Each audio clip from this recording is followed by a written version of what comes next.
Thank you for standing by. At this time, all participants are in a listen-only mode. During the question and answer session, please press star 1. Today's conference is being recorded. If you have any objections, you may disconnect at this time. Now I'd like to turn the meeting over to Linda Abbruzzese. Thank you. You may begin. Good morning and good evening, afternoon for those joining today for our webinar on the U.S.-India Private Sector Outreach webinar on doing business in the U.S. state of Michigan. I'm proud to announce that we have over 68 companies who are registered for this webinar. My name is Linda Abbruzzese, and I'm a Senior International Trade Specialist for the Department of Commerce, and I am assisting in this presentation. Before I turn this over to Diane Farrell, Deputy Secretary for Asia and the Department of Commerce, and David Nufrio, International Trade Specialist for the Office of South Asia and Global Markets, I would like to go over some technical details. You should be able to get into this webinar via your telephone and via simultaneously via your computer. So if you're not up to both, please take a moment to do this. If you're experiencing any technical difficulties, please press star 0 anytime during this presentation. And during this webinar, we will be taking questions and questions. To ask a voice question, please press star 1. That will be the prompt after our presentation to ask your voice questions first. So to ask a voice question, please press star 1. To ask a written question, we invite you to type in your questions on your screen as they occur to you during this presentation. There is an icon with the letters Q&A on the upper right-hand side of your screen. If you can click on that and type in your question during this webinar, we will be able to answer them during this webinar. And any questions that we are not able to answer, we will get back to you via personal email.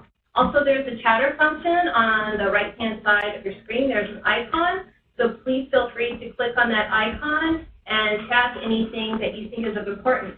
I'd like to also then turn it over to now David Nufrio, International Trade Specialist at the Office of South Asia, who will continue on. And also Diane Farrell, who is the Deputy Director of South Asia. I'll turn it over to Diane Farrell, our Deputy Secretary for Asia. Diane, thanks so much. Thank you, David. Thank you, Linda. And good evening and good morning to all of the good people on our call, our webinar today. We are absolutely delighted to be continuing this very important series on doing business both in India and in the United States. Last month we featured Odisha and had an excellent interaction. I will confess, for those who participated, including my wonderful counterpart, Rajiv Agarwal, we had a fire drill in the middle of that call. I'm expecting that we will not have the same occurrence this time. But in any event, they're always memorable calls, and we're really thrilled to be featuring the very first U.S. state as part of this Spotlight series, and specifically by that I mean the state of Michigan, an absolutely beautiful state that is prepared to talk about the kinds of opportunities for investment and for enrichment and growth in the United States that will no doubt be a winning proposition both for investors as well as for the good people of Michigan. And you'll hear more about that as we go forward into today's webinar. As I mentioned, this is a state spotlight series, and it was the conception of both governments at the highest levels, really in recognition of the importance of the states. As much as we talk about whether it's the center government in Delhi or the federal government here in Washington, D.C., the reality is that the transactions, the job creation, the economic growth happens at the state level. And so it really is important that we focus on the individual states. And it's been evident in India, for example, where the government of India has taken on a race to the top, cooperative competitive federalism approach, where they're actually ranking their states on the basis of the World Bank Ease of Doing Business. In the same way, we have many indicators in the United States that can demonstrate those states that are most welcoming to foreign investment. And we at the Department of Commerce are very proud and pleased to have an entire army of folks who are dedicated to providing opportunities for outside investors, whether it's through our Select USA program, and there was an important summit that was held just at the end of June, and we were very pleased to see that there were 65 companies that were signed up to participate as Indian companies who are interested in potential investment in the United States. We are impressed that India right now is the 9th fastest growing source of investment in the U.S. with over $11 billion in cumulative investment. So clearly, folks have seen the important benefits, the characteristics that make investment in the United States an excellent choice. And very pleased to note that Michigan itself has enjoyed $39 million worth of investment as of 2015. So clearly it's a state that gets it when it comes to the priorities for creating an ecosystem that's going to be desirable for outside investment. In addition to Select USA, I should mention that we have within the Department of Commerce 48 field offices across the United States. In India, we have 7 foreign commercial service offices, so that for those on our call who want to follow up, they're welcome to be in touch with our colleagues directly in country. We also have 13 what are known as American Business Corner partnerships in India.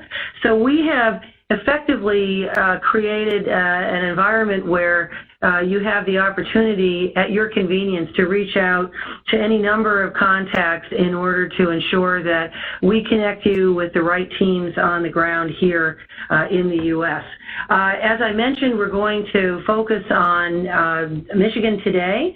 And this will be our first state, but there will be other U.S. states to come. So we encourage you to join us on all of these calls to learn more about the opportunities here in the U.S. and to please give us your feedback, ask us your questions. You will receive a follow-up email after today's webinar so that we make sure that we remain in touch. We will be having a Q&A at the end of our session here. And at this moment, I'd like to extend official thanks to the Government of India, to the Michigan Economic Development Corporation, the Tax Foundation, and KIBA for taking the time to speak with us today. You'll have some very interesting PowerPoint presentations coming up on your screen in just a moment. In addition, we'd like to thank the very hardworking Invest India colleagues with whom we've worked, our colleagues here, the Office of Digital Initiatives, as I mentioned, our commerce teams both in Washington and India for co-organizing this event. And now it is truly an honor, always, to introduce my friend Rajiv Agrawal, who is the Joint Secretary at the DIPP.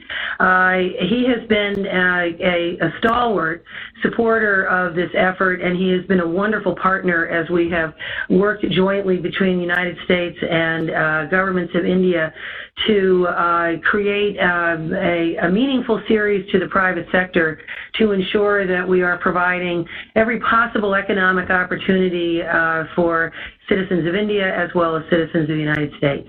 So with that, it is my great pleasure to turn the conversation over to Rajiv. Sir.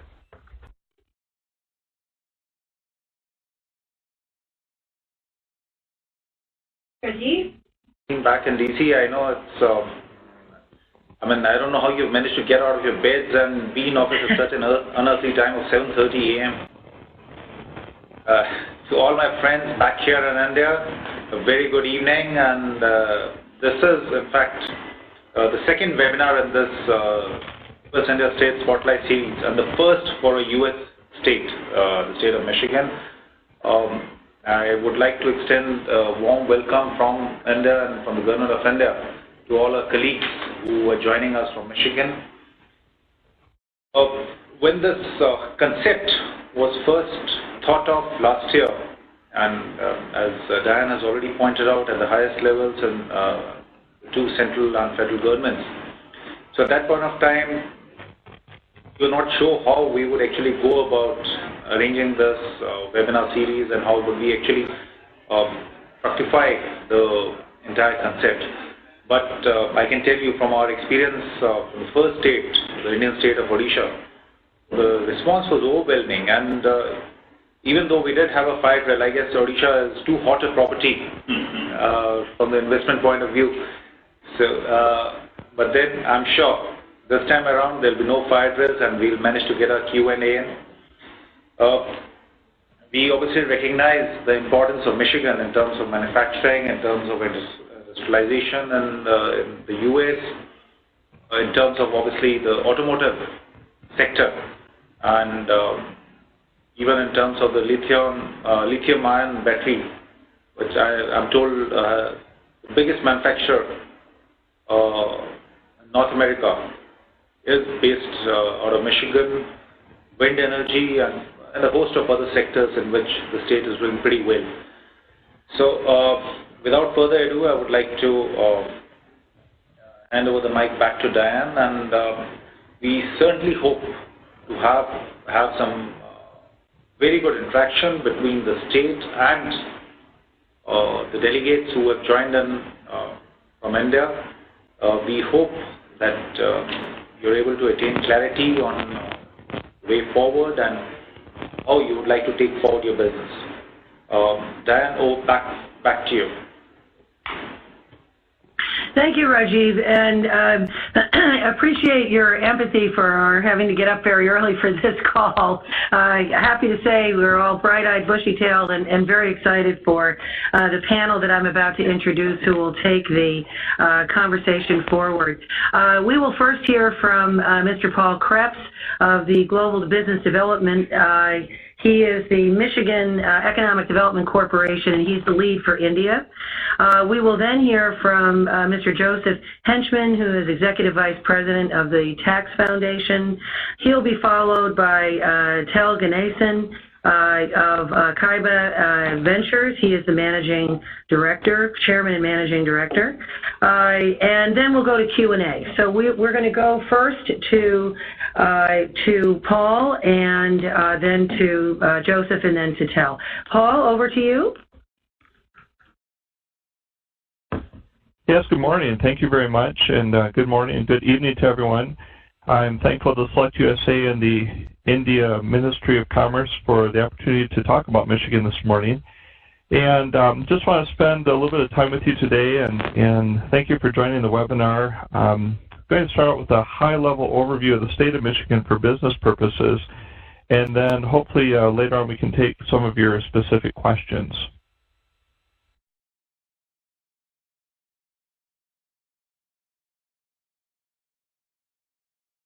I'm looking for my presentation to pop up here.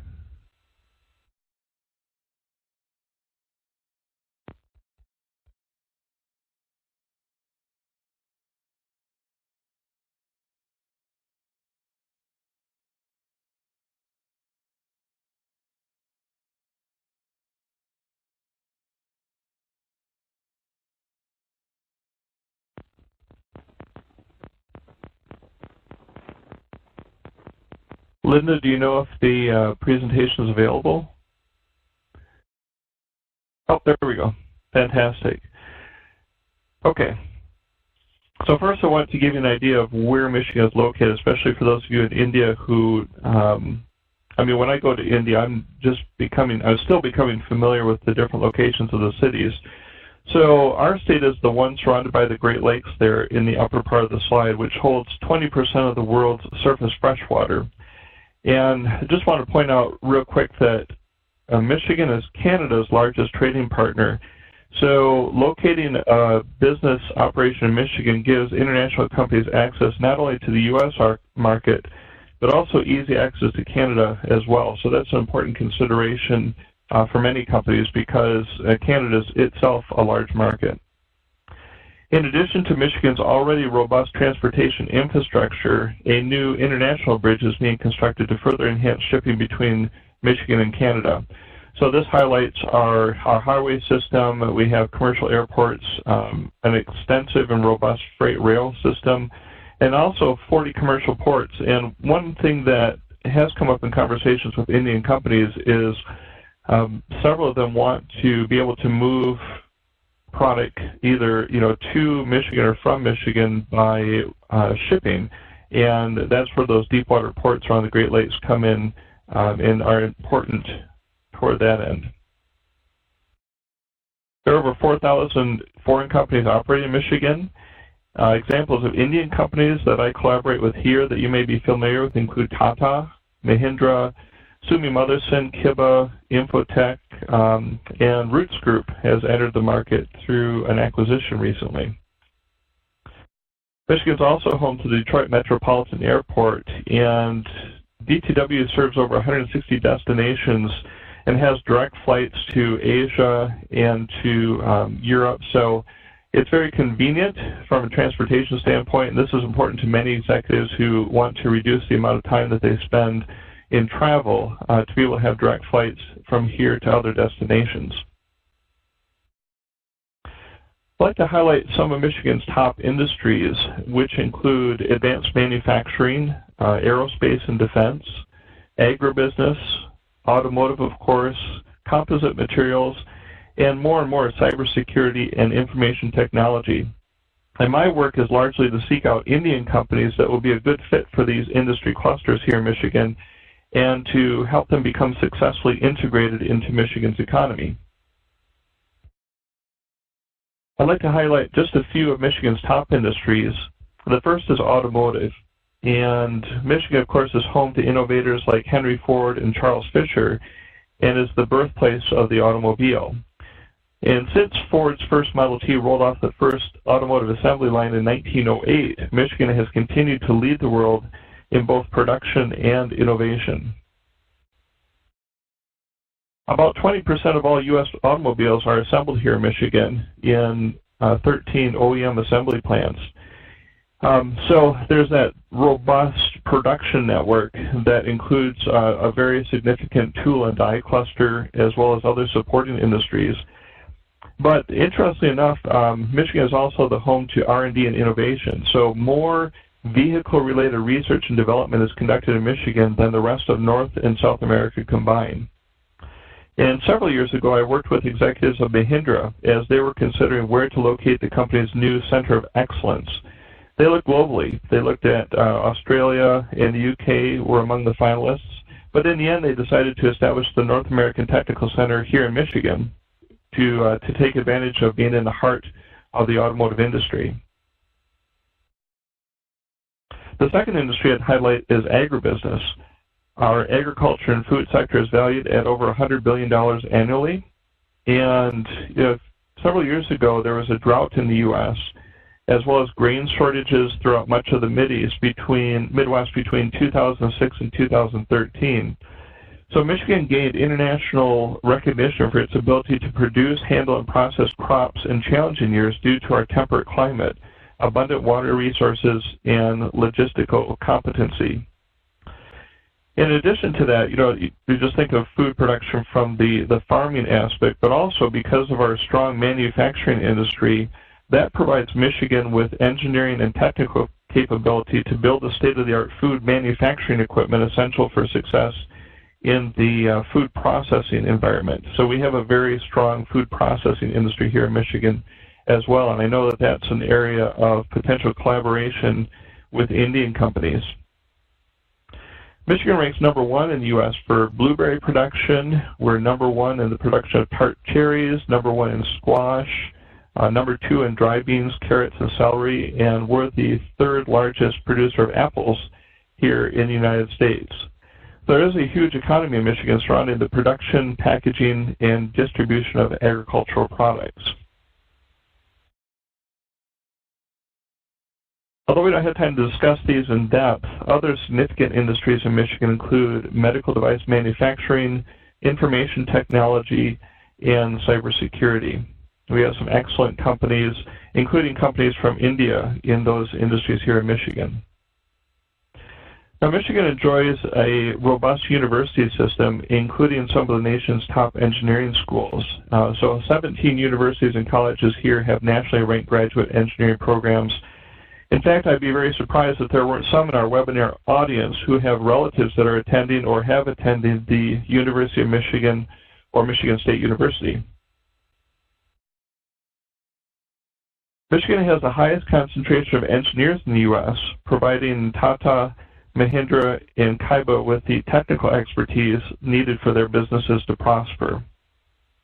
So we have the universities turning out the skilled talent, but also we have the industry and the companies here that create the ecosystem for continued talent improvement. So the benefit for international companies that are located here is that you can find the talent that you need to support your business operation. So this is a quick comparison showing how many more skilled workers Michigan has in these categories compared to some other states. And you see, for example, in mechanical engineering and industrial engineering, we have multiples of engineers compared to the next highest state. So a skilled, technically proficient workforce of makers and doers is ready to go to work for you if you locate your operation here in Michigan. And especially in the Detroit region, there has been a renaissance and revival of computer science and IT companies. I've worked with several IT companies that were based in California that relocated or added additional capacity here in Detroit in order to take advantage of the talent opportunities that are growing here. Now, Linda mentioned earlier the importance of having an ecosystem that's conducive to business, and Joseph is going to talk about our tax rankings and business environment specifically, so I won't go into too much detail, but I would just highlight the fact that Michigan Governor Rick Snyder was not a politician before he took office, but he was a businessman.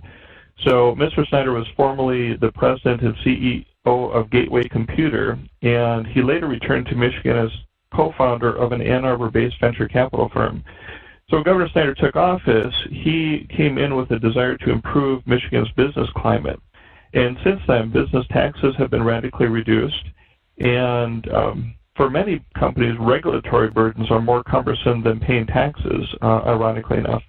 And so as a result of a concentrated effort, state regulations on business have also been reduced. So again, a lot of things have gone together to create a favorable environment for companies to grow here in Michigan.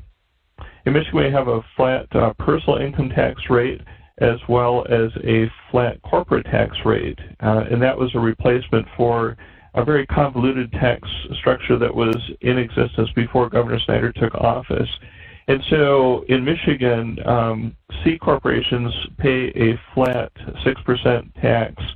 And then if you're, many of the Indian companies that locate here do not incorporate as C corporations. They incorporate as LLCs or sometimes limited partnerships. And those entities do not pay the Michigan business tax at all. I just mentioned, too, that Michigan is a right-to-work state. We're one of 26 states in the nation that are right-to-work states, which means that individuals, if they choose to join a union, they can do so, but if they don't, they are not required to.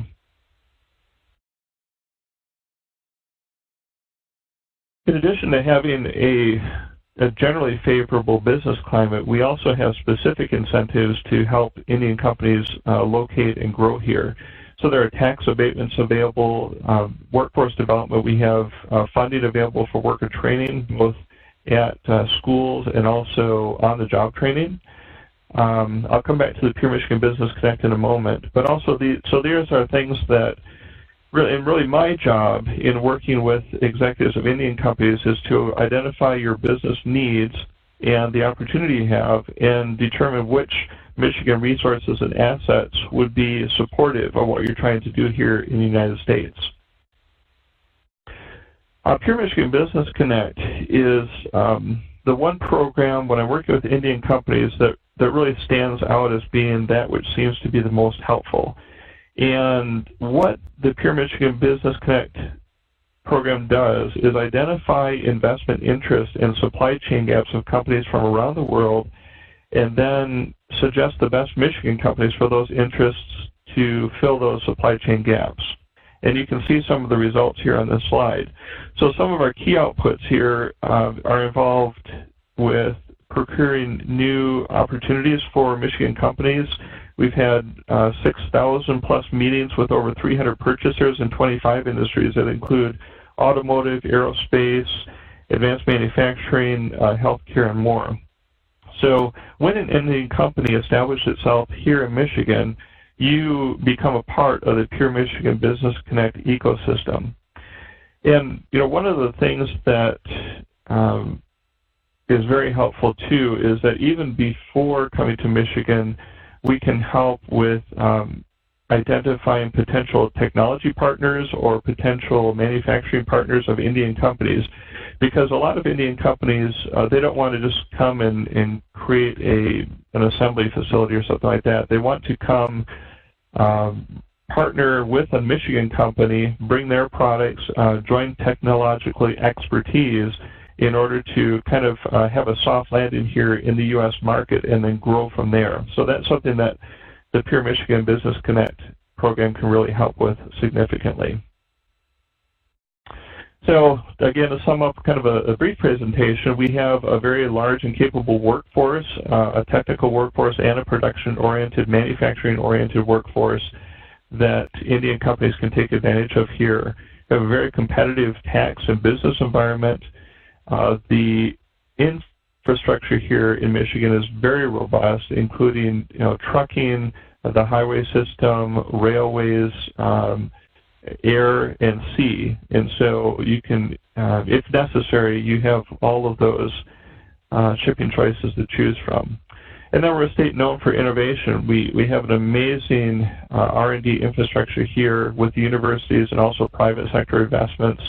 We're the first ever satellite office for the United States Patent and Trademark Office because so many patents are generated here in Michigan. And of course, the automotive industry is second to none here in North America. So in terms of both production and research and development, there are many opportunities for Indian companies that are in that industry or suppliers to take advantage of. Michigan is a great place to not just to work, but also to live and to play. We have a fantastic environment. We have over 77,000 square kilometers of forest land. The Great Lakes, again, compose about 20% of the world's surface freshwater, so there are many recreational opportunities there. There are something like 11,000 inland lakes available to spend time in. So just something to consider, because I know a lot of Indian businesses, once they begin operations here, they end up spending a lot of time here traveling back and forth.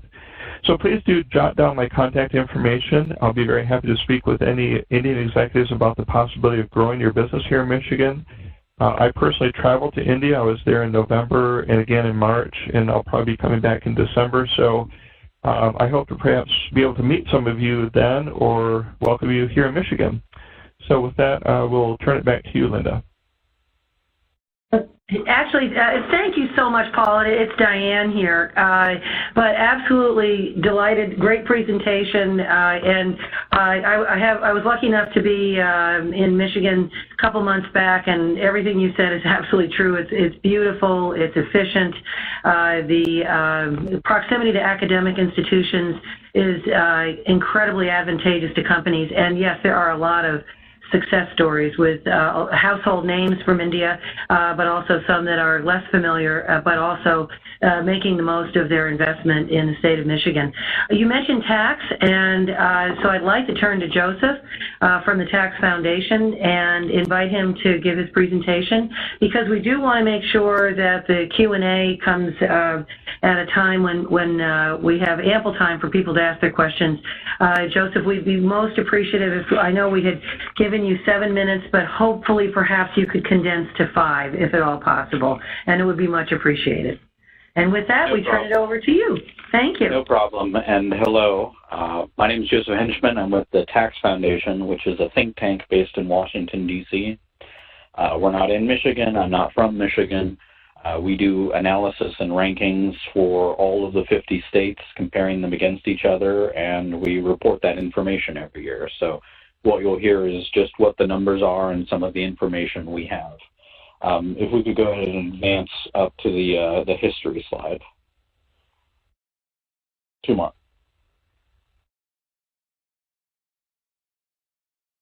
One more. So I provide all of this background information on Michigan's taxes primarily to make the following point.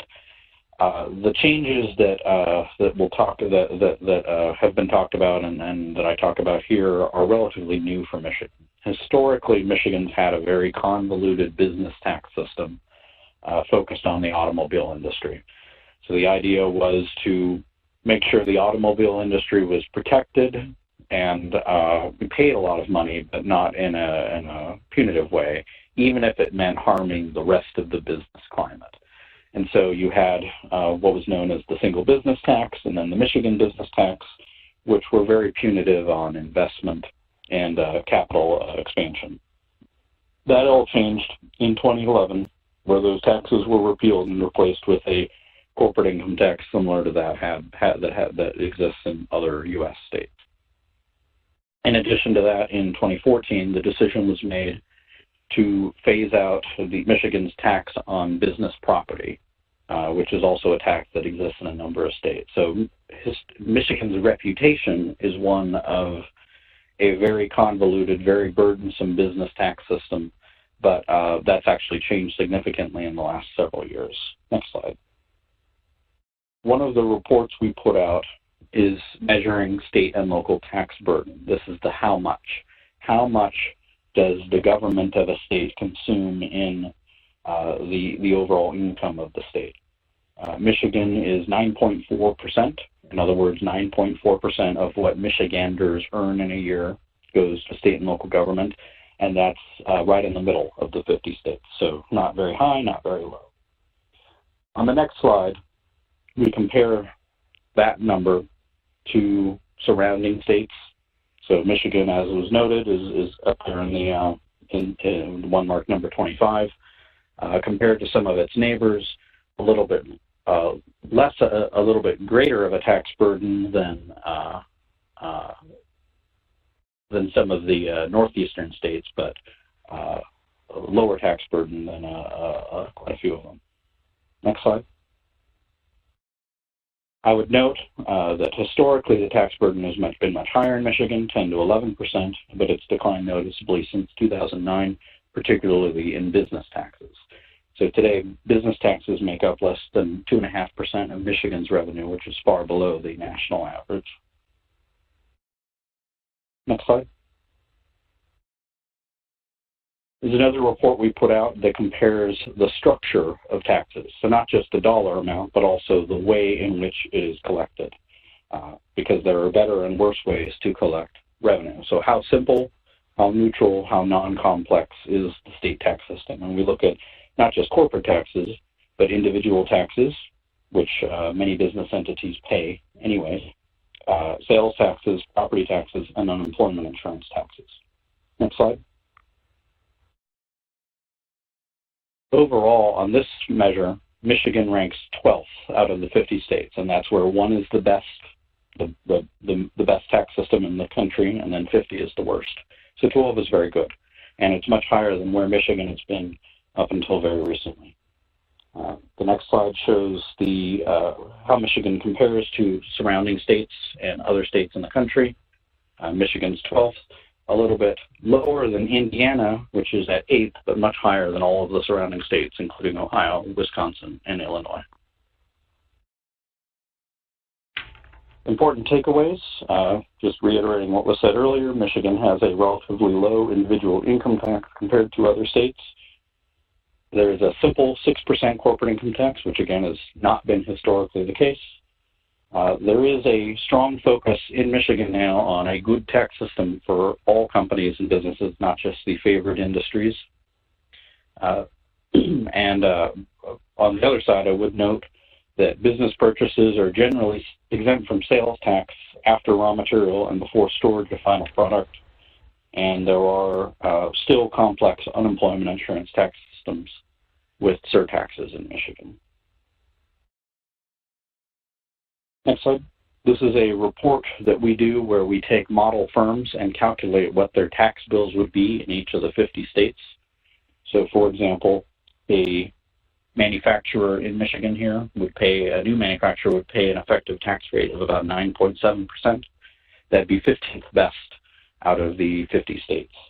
And we have more detail on each of these firms available in our larger report called Location Matters. But, the next slide gives some top-line information on that. Michigan's business taxes have been greatly reduced following the repeal of the MBT, and I would also say since the repeal of business property taxes as well. Manufacturing in particular has a very low tax burden in Michigan compared to other states due to single sales factor apportionment. Some concluding thoughts. Michigan's business tax structure is stable and conducive to economic growth, which again is not something that anybody would have said a few years ago. So this is a fairly recent development.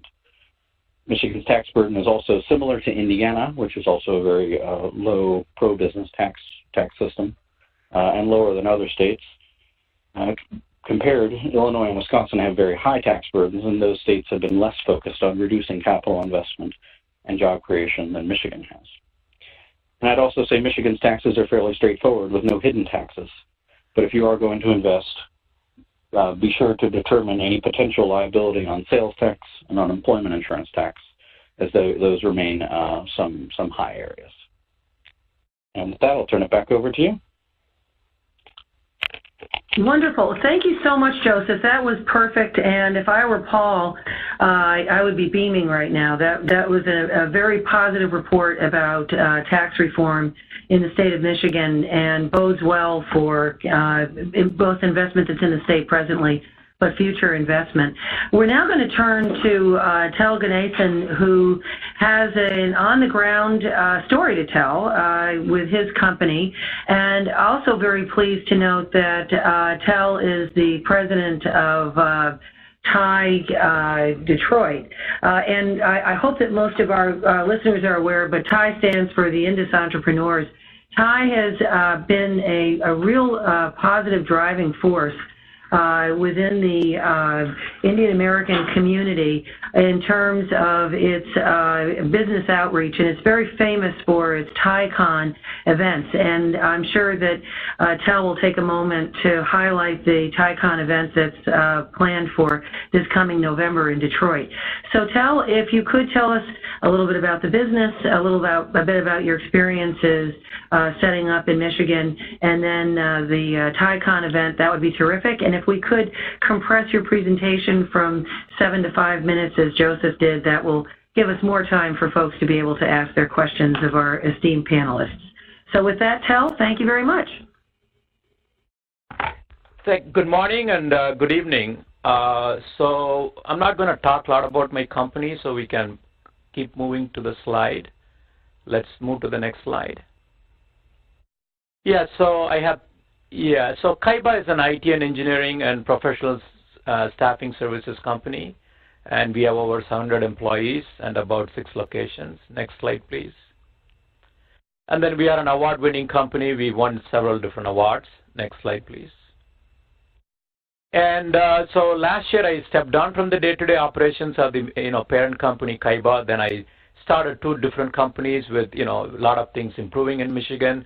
So I have a Kaiba Ventures company. It's focused on investing in significant growth opportunities in the region. The next one, please. And then also it's a Kaiba Accelerator. It's focused mainly on startups. So we try to cover the whole range, all the way from startups to investing in investment-ready companies. Next slide, please. These are the various technologies that we plan to invest, all the way from connected cars, autonomous vehicles, smart cities, travel and transportation, insurance, etc. Next slide, please. So with that, we come to the main highlights of our today's discussion. So I started this company, Kaiba, as a one-man operation way back in 2005 after working at Chrysler for almost 13 years. So and then, obviously it was a bootstrapped operation, and we, grew the company through mergers and acquisition, and our major customers are FCA, GM, Ford, most of the big three automakers here, Valeo and Mercedes-Benz Financial Services. And then I want to quickly talk about how the economic development community is in Michigan. As you know, Governor Snyder is an entrepreneur himself, an investor, and businessman from his prior life. So with a governor like that, we have pro-business atmosphere in Michigan, at least in the last 6-7 years that I could think of. And as Paul mentioned in his presentation, through the Michigan Economic Development Corporation, we have several programs. One of them I like the most is the Pure Michigan Business Connect. And they also have, organization to focus on talent.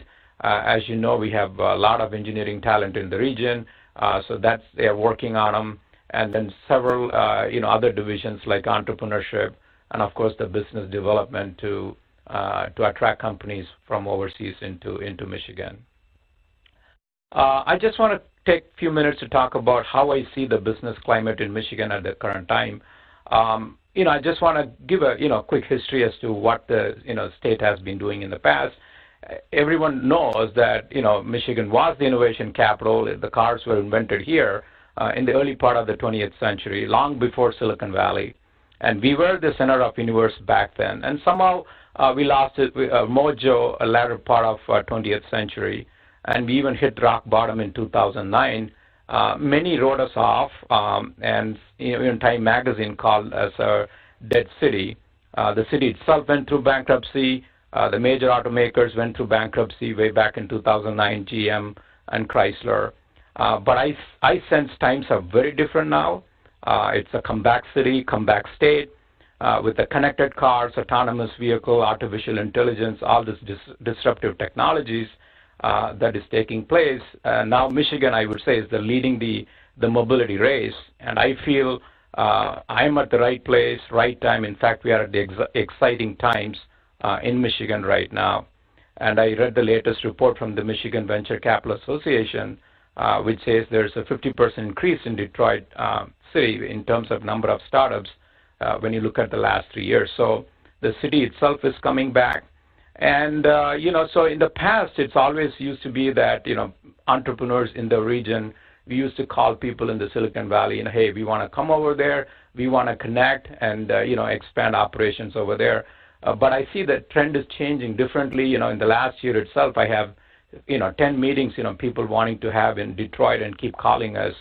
So from that standpoint, and then if I talk to several immigration attorneys in terms of the engineering talent that they process for the visas and all that, it's also increasing in the last couple of years.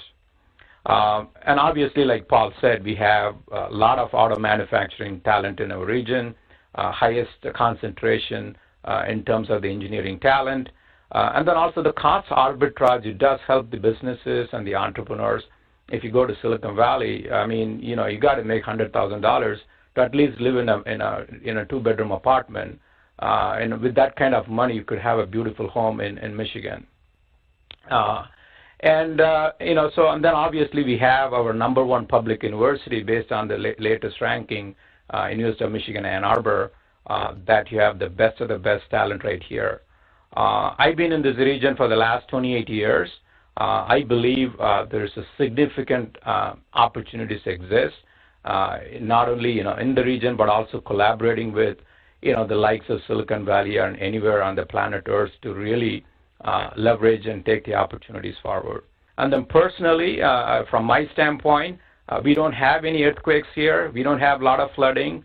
We don't have hurricanes. We don't have twisters. We don't have a lot of pollution and congestion like other places. And so you could stretch your dollars a lot more here in Michigan. And we have 4 distinct beautiful seasons that you could enjoy. Yeah, maybe snow during January and February, but for that, I think it's a great place. And I think that's all I have. And then let me quickly talk about TIE Detroit.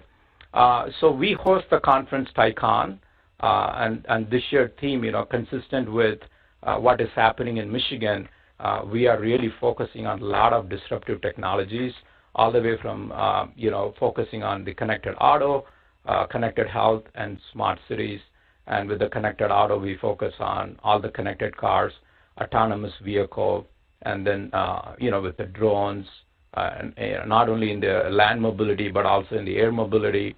And then we also have a lot of medical devices company in our region, and so we focus on connected health, along with, focusing on artificial intelligence, machine learning, deep learning, fintech, blockchain. So people used to think it's all happening only in Silicon Valley, and through this conference, we want to showcase that Michigan is the comeback place, and it is the happening place, and many exciting opportunities not only exist for startups, but also for mature, growing companies and mature companies. And so that's all I have for today. I hope I'm on time. Tel, that was absolutely perfect, and you've convinced all of us in Washington that we should be moving to Michigan. Thank you. That was really excellent, and I can't think of a better spokesperson who has the direct experience in Michigan to tell the story. Thank you to all of our speakers, because you've been so efficient that we have time to do some very thoughtful Q&A. And to that end, I would encourage our listeners, our participants, to please send in your questions. I'll take the first one, and we'll direct it to Paul, but Tel, you may want to weigh in as well. The question is, let's start from the beginning. I finished listening to this webinar. I'm excited about Michigan. How can you help Indian companies identify a potential manufacturing partner or joint venture partner within the state? Paul, can you describe a little bit about the Michigan Economic Development Corporation and what would be the next step if someone reaches out to you with that interest? Yeah, absolutely. That's a great question, and I find that that's a common question asked by Indian executives. I mentioned in my presentation the Pure Michigan Business Connect program, and let me just give a quick example of how this works. When I was in India in March, I met with leaders of a company that manufacture aluminum components, primarily for the automotive industry. So the company is very successful in India and would like to enter the North American market. They don't want to start by investing millions of rupees in a new manufacturing center. That's too risky. So instead, they're looking for a company here in the U.S. with which they can enter into a partnership. They bring their capital and manufacturing expertise and match it up with another company, or actually acquire the other company. That's not uncommon either. So what I did was I asked them to provide me with details, what size of company they'd be interested in looking at, what capabilities would be a good match for them, and so forth. And I took that information that they provided to our Pure Michigan Business Connect team, and they scanned their database and came up with a list of about 15 or 16 good company matches here in Michigan. They provided me with profiles of those companies, which I shared with the Indian client. And now the Indian executives will review those profiles, pick through, maybe find 5 or 6 that are good matches, and then we here at the MBDC will facilitate conversations with those select companies. In other words, we'll contact the company executives, say, there's an Indian company that has these capabilities, they're interested in having a conversation about a potential partnership. Would you like to talk with them either by phone or if we could set up a meeting here in Michigan? So that's kind of how that goes, and we do that quite frequently. Okay, that's excellent and very helpful. Tel, let me go to you real quickly. I'm just interested, again, through your Thai work, but also the number of years that you've been in Michigan specifically. What are the common misconceptions that Indian investors may have about the United States generally or about the state of Michigan, leaving the snow out of it? The misconceptions are there, that there are not enough opportunities. That's one of the things that I see. And then people generally gravitate towards people that they know, and then they try to do things over there without really doing a proper evaluation, of their business fit. For example, if they are in an automotive industry and then related ancillary industries, then obviously their focus got to be here. But just because their buddy is somewhere in Silicon Valley, you can't move over there. That's what I see common mistakes that people make. And so I think that's what I see. Yeah, that makes sense. And that's, part of the opportunity and the responsibility at the same time that the states have to make sure that they are showing the kind of diversity of opportunity. We had someone write in a little earlier looking for a little bit more on the technology side in terms of any incentives. That's probably coming from some of the concepts that have been espoused in India to create sort of digital hubs, SEZs, that kind of thing. Is there anything that you could tell us further on that, Paul, in terms of the specifics to, incentives related to technology? Sure.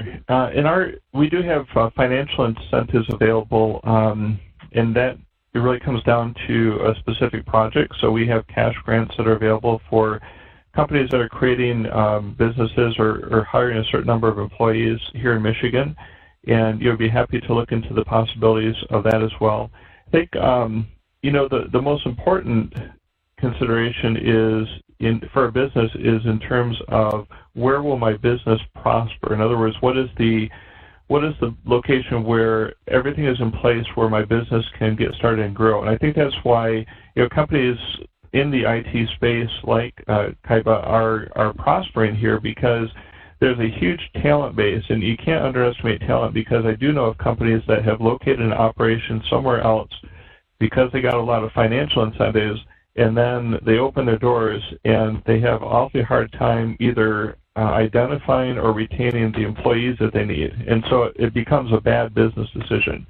So as Tel was mentioning, here in Michigan, for that sort of company, we have a very strong infrastructure, a very strong talent base with the universities, and that there's also a lot of innovation going on in the private public sector where those two meet.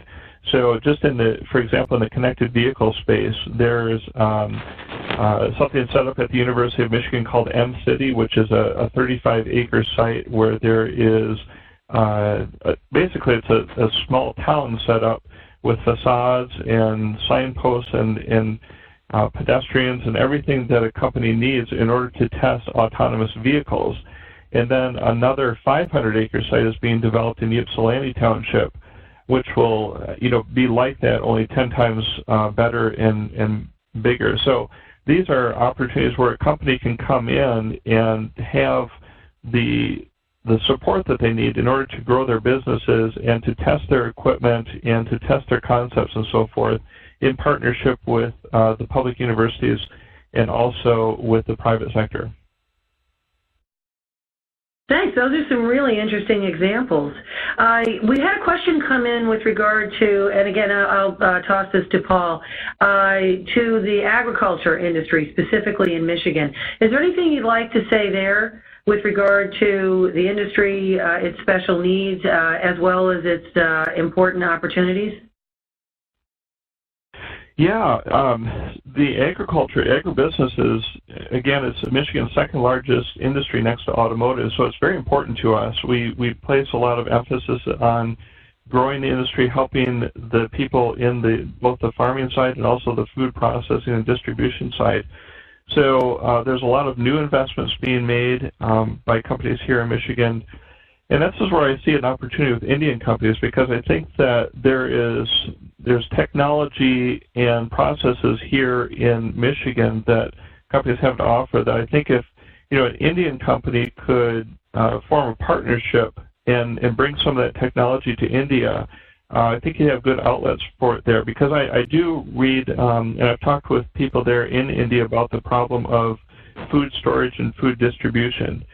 And I think that if there could be a good collaboration between Michigan companies and Indian companies on that front, that there's a good possibility that there could be success there for growing a business that would be beneficial to not only the company but also to the people of India. Excellent, thank you. A question for Joseph. Your presentation was excellent, and logically speaking, it would seem that when states pay attention to taxes and look for opportunities, you talked about Governor Snyder and his somewhat entrepreneurial approach to government as a private sector person. Do you find that the needle really does move when states are focused on tax issues in terms of attracting new investment? It depends on the state, I would say. Taxes are, of course, just one factor in the decision-making process for where people live and work and invest. So the way I always frame it is that taxes can accentuate a strength, or they can help overcome a weakness. If you've just got nothing, taxes aren't really going to help you.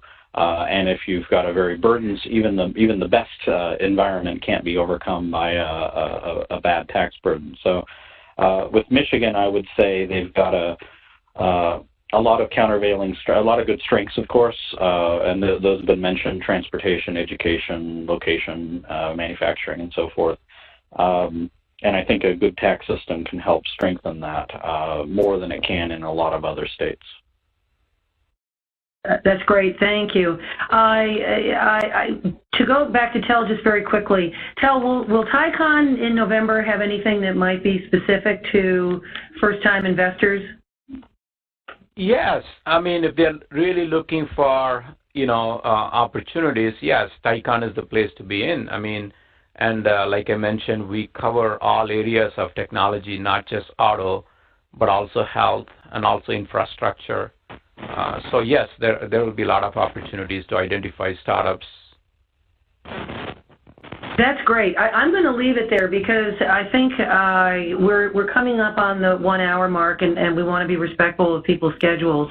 But I really am so very appreciative to our panelists because between Paul, Joseph, and Tel, I think our participants have gotten a good flavor for the state.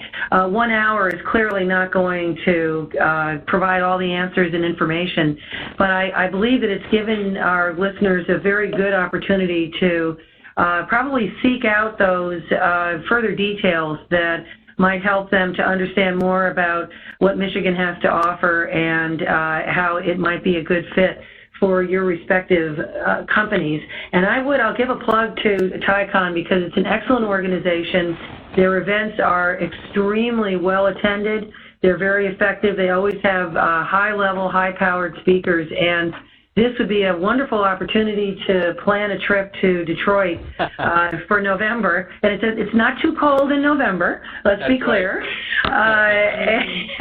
And I forgive the pun, but, to kick the tires, as it were. So with that, I'd like to just offer an opportunity for Rajiv to give any closing comments that he might have before we close out the call. Rajiv, any thoughts? Mr. Rajiv is back to his room because of some pressing assignment, but definitely we would like to thank all of you, Mr. Paul Krebs, Mr. Joseph, and Mr. Ganeshan for the insights they have provided about doing business in Michigan. And Dan, I'm very much thankful to you for moderating this discussion and moderating for the benefit of both the businesses in the USA and India.